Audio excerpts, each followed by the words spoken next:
Здравствуйте! В эфире Канашской студии телевидения «Вести недели». В студии Олеся Григорьева. Переход на новую систему обращения с твердыми коммунальными отходами. Данная тема стала основной на встрече с представителями Госжилинспекции, Государственной службы по тарифам и Министерством ЖКХ Чувашии, рассказывает Марина Баринова. Встреча прошла в Большом зале городской администрации. На ней присутствовали также начальник отдела имущественных и земельных отношений Валерий Чернов, представители управляющих компаний, которые в ближайшем будущем будут заниматься сбором и транспортировкой отходов с соседних районов, и активные жители нашего города. По проведенным в течение года в 4 муниципальных образованиях Чувашии замерам фактического накопления мусора были утверждены нормативы. Единый тариф для всех жителей Чувашии, проживающих как в городе, так и на селе, определен в объеме 2,02 куба, как среднегодовая норма накопления твердых коммунальных отходов в год на одного человека. В связи с этим, а также с утвержденным единым тарифом на услугу, плата за человека в месяц составит 74 рубля 44 копейки. Данные изменения в большинстве своем вызовут негодование жителей, проживающих в частных секторах, которые не платили раньше за мусор. Так как в деревнях нет определенного места сбора твердых коммунальных отходов или так называемых контейнерных площадок, было принято соответствующее постановление правительством Российской Федерации, которое обязывает органы самоуправления обеспечить места для сбора твердых коммунальных отходов. Работу нужно начинать. Муниципалитетом понятно, что ей никто не занимался, потому что документ только сейчас появился, он вступает в силу с 1 января 2019 года. Но, тем не менее, нам сейчас нужно в любом случае, чтобы у нас рекуператор начал работу. Мы предполагаем, что он все-таки начнет работу с 1 октября текущего года. Также перед руководством муниципалитетов стоит задача о ликвидации несанкционированных свалок. Наиболее значительно плата изменится в случаях, когда в малогабаритной квартире большое количество проживающих. Об этом подробно рассказала начальник отдела Государственной службы Чувашии по конкурентной политике и тарифам Наталья Петрова. Изменение платы за жилищно-коммунальные услуги в связи с введением действия единого тарифа для каждого жителя Чувашии сложится по-разному. Так, например, если посмотрите на слайд, для семьи из 5 человек, проживающих в однокомнатной квартире в Канаше, изменение стоимости услуг в сфере обращения с ТКО составит в 11,2 раза.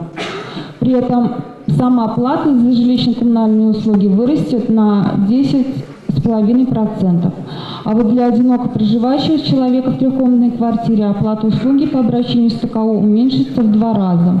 Также нужно отметить, что данная услуга теперь переходит из разряда жилищных в коммунальные. Поэтому плата за вывоз и утилизацию отходов управляющие компании должны исключить из платы за содержание жилья. Представитель службы по тарифам отметила, что норматив накопления отходов на человека в год в объеме 2,02 кубометра – это средний среди нормативов, установленных в других регионах, и самый низкий на услуги регионального оператора в Чувашии по сравнению с другими субъектами страны, которые также уже установили тарифы. С 1 октября текущего года в Чувашии начнет работу региональный оператор по обращению с твердыми коммунальными отходами ООО «МВК Экоцентр». А с 1 января 2019 года тарифы будут проиндексированы. Как рассказал руководитель МВК Экоцентр Евгений Майрин, сегодня компания занимается организационными вопросами, в частности, актуализацией списков юридических лиц, которые являются потребителями услуги. С 1 октября будут заключены договора с юрлицами, управляющими компаниями и населением. В ответ на поступивший из зала вопрос Евгений Майрин добавил, что жильцы многоквартирных домов могут и напрямую заключать договора с Экоцентром, но такое решение необходимо принять на собрании собственников. По обращению с твердыми коммунальными отходами. Она очень сложная, как вы все понимаете, здесь сидящие, потому что вы специалисты. Она очень многогранна, и она направлена на то, чтобы у нас, в конце концов, навести порядок по обращению с отходами. Вот сегодня мы говорим, что сельское население не будет платить, там нормы накопления большие. Да, вот 5 месяцев делается для того, чтобы посмотреть, какие у нас получились нормы накопления. Никто не говорит, что это постоянная цена, и тариф будет меняться в ту или иную сторону. Вот. Я не знаю, повышение это или понижение будет. Это все покажет динамика нашей с вами работы. Также интересовались, как поступить, если человек является собственником нескольких объектов недвижимости. В данном случае человек будет платить только один раз. Двойная оплата исключена, но только после предоставления определенной справки, подтверждающей факт того, что в данной квартире никто не проживает. Именно так ответил на поставленный вопрос первый заместитель министра строительства, архитектуры и жилищно-коммунального хозяйства Владимир Максимов. Марина Баринова, Елена Блатцева. Вести недели.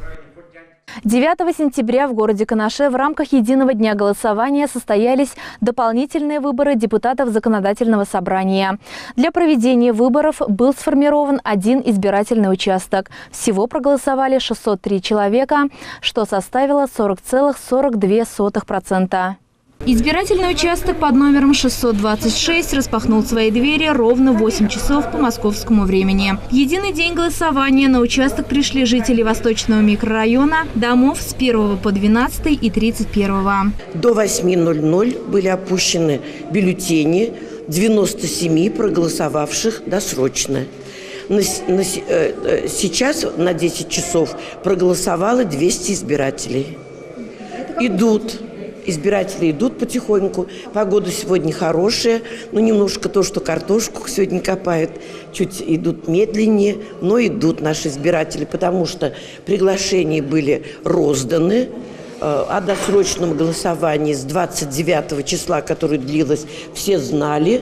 Поэтому народ идет. В течение дня 2 раза была организована группа, которая прошла по избирателям на дому. Всего по списку по указанным адресам зарегистрированы 1492 человека. Свои кандидатуры на мандат избирательного участка номер 20 выставили Людмила Анисимова. Она по итогам голосования набрала 154 голоса, что составляет 25,54%. Дмитрий Кузьмин, за него отдали свои голоса 33 избирателя. Галина Павлова набрала 10 голосов, Вячеслав Сормов – 42. Депутатом по одномандатному избирательному округу номер 20 по Восточному микрорайону стала Альбина Яковлева. За нее проголосовали 332 человека, то есть 55,6%. Благоустройство, чтобы было нам приятно выходить во двор, идти по тротуару с работы, чтобы транспорт было все хорошо, и дороги, и благоустройство дворов, территории, чтобы школа наша наконец-то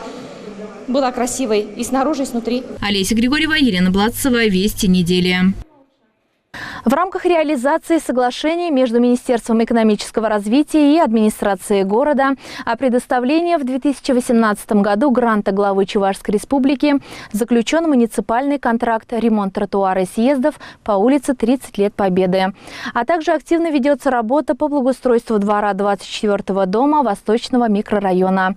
Исполнители муниципальных контрактов выполняют взятые на себя обязательства. Об этом Ирина Константинова.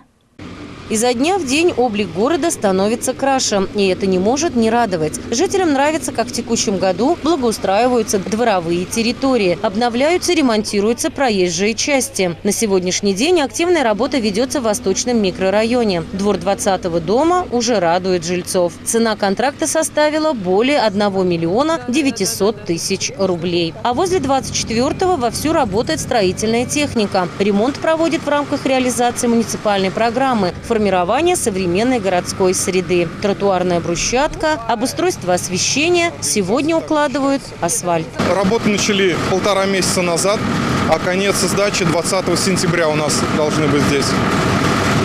Мы здесь выполняем работы расширение проезда, установка бордюр, устройство нового тротуара из брусчатки, и общий потом асфальт полностью.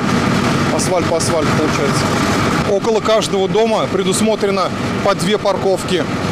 Будет напротив дома и с торца дома. Это 24-й дом и 20-й дом будет оборудован парковками тоже.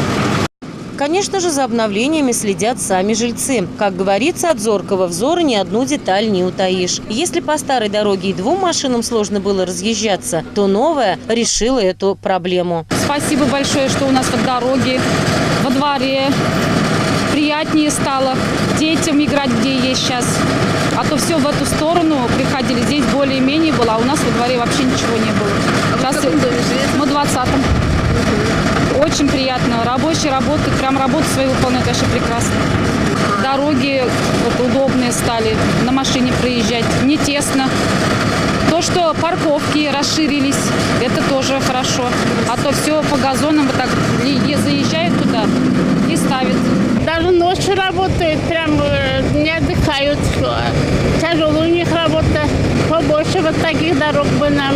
В рамках реализации 4 основных направлений в городе обновлено порядка 40 дорожных объектов. Благодаря предоставлению в этом году гранта главы Чувашской республики в нашем городе стал возможным ремонт тротуара по улице 30 лет Победы. Общая стоимость объекта – порядка 1 миллиона 800 тысяч рублей. Сейчас новому покрытию радуются благодарные жители. Второй участок от администрации до медицинского колледжа завершат в ближайшие дни. Сегодня здесь проводятся работы по укладке бордюрного камня.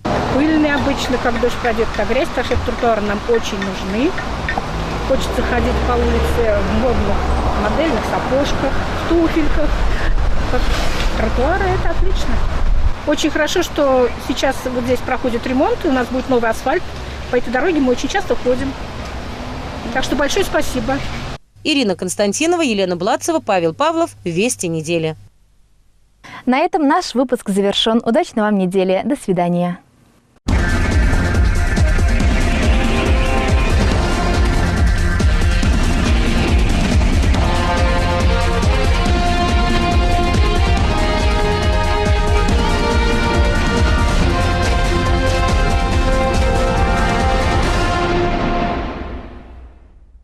Купить то, что хочется – большая роскошь для тех, чей семейный бюджет это не позволяет. Им в помощь гипермаркет «Светофор», ценовая политика которого направлена на поддержку покупателя. Ассортимент товаров разнообразный – от мясных продуктов и сладостей до всяческой бытовой химии и полезных вещей.